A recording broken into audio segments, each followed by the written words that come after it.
Hey everybody, this is Final Flame Productions. I'm just doing a little quick review slash rant, maybe you want to call it, for Venom. Just seen it last night. Um, I have to say before I start the review, I'm really getting tired of non-MCU movies getting, before even the release of the movie, just getting complete hate. I mean, when the trailer for Venom came out earlier in the year, all people could say is, oh, this isn't part of the MCU, so who cares? Who wants to see it?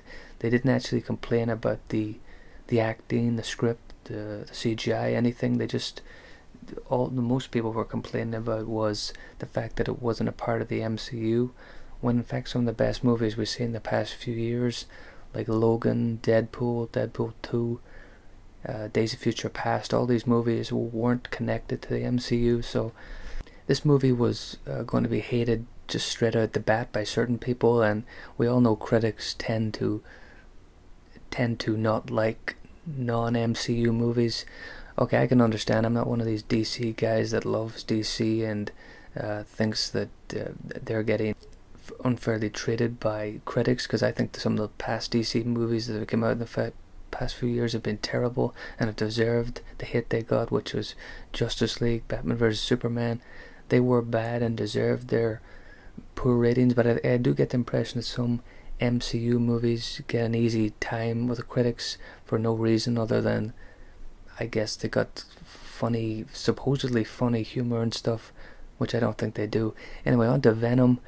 Venom is a very flawed movie, which is, even the people that like Venom on Rotten Tomatoes are a little bit kind of on the fence about it. They have a lot of reservations, but for me, I do have problems with it, but I think at the end of the day it's an unpolished film, but the lead character in Venom and the lead actor and Tom Hardy save the movie, and their back and forth discussions and arguments are the best part of the movie. And I feel like the first third of the movie, before we get to the real Venom part, is probably the lowest part, or probably the least interesting part, because it's kind of the sort of origin story and the kind of the backstory of Eddie Brock, which isn't that interesting.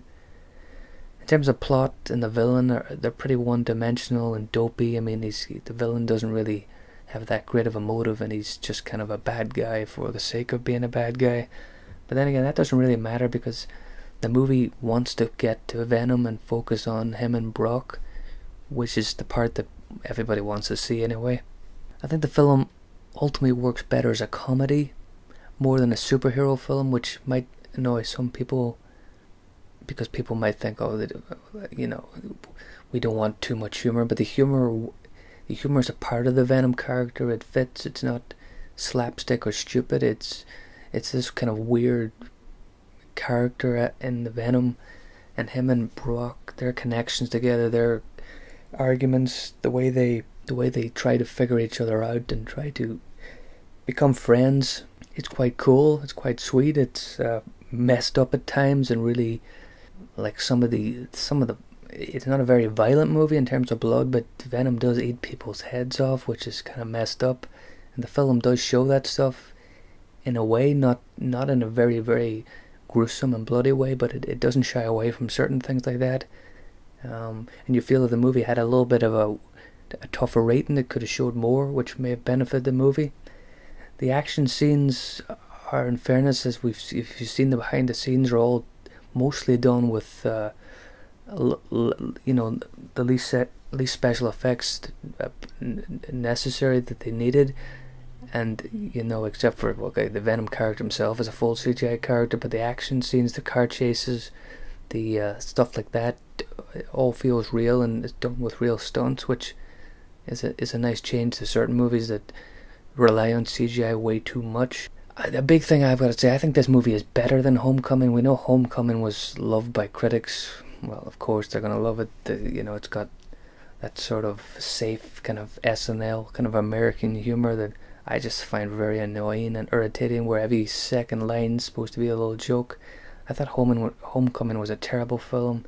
The cast wasn't right. I think Tom Holland's grand, but I didn't think he worked well in the movie as much as even Andrew Garfield, who people give stick, for the Amazing Spider-Man movies. And Homecoming didn't have much emotion, or it didn't really lack it really lacked the epic feel of the Sam Raimi trilogy, which I thought was brilliant. And Venom, Venom is flawed, but at least it gets the character right. It makes the character interesting.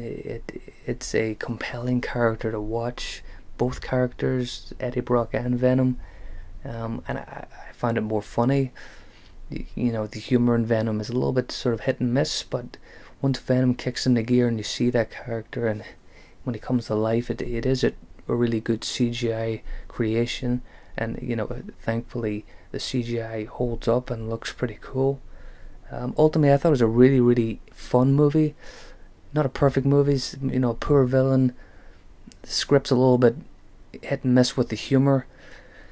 The ending's a little bit rushed, I felt, but if you just go for entertainment and go for just to see Tom Hardy's performance and the CGI creation of Venom, it's well worth it. And the end credit scene, I'll get into spoilers now. If you don't want spoilers for the movie, you can turn off now.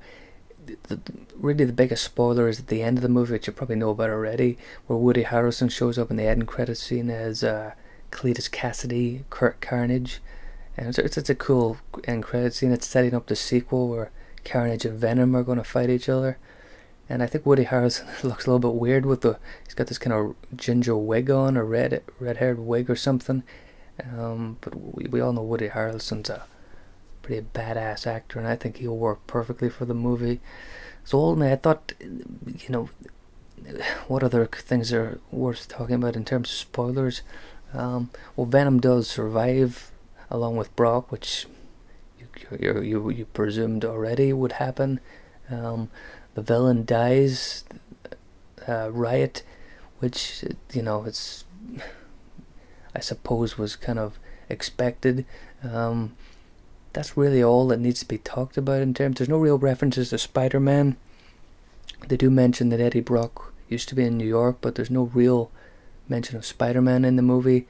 And if this movie doesn't do well, Venom and Spider-Man may not show up together again, or may not show up together at all. But the last we've seen them on screen was in Spider-Man 3. But I think this Venom character deserves to get into the MCU, if that is possible at all. I don't know. But again, I don't think you should knock the movie before you see it, and I don't think you should damn it because it isn't a Kevin Feige made movie. So I would go see it, give it a try. It's not perfect, but it's a lot of fun. Thank you for watching.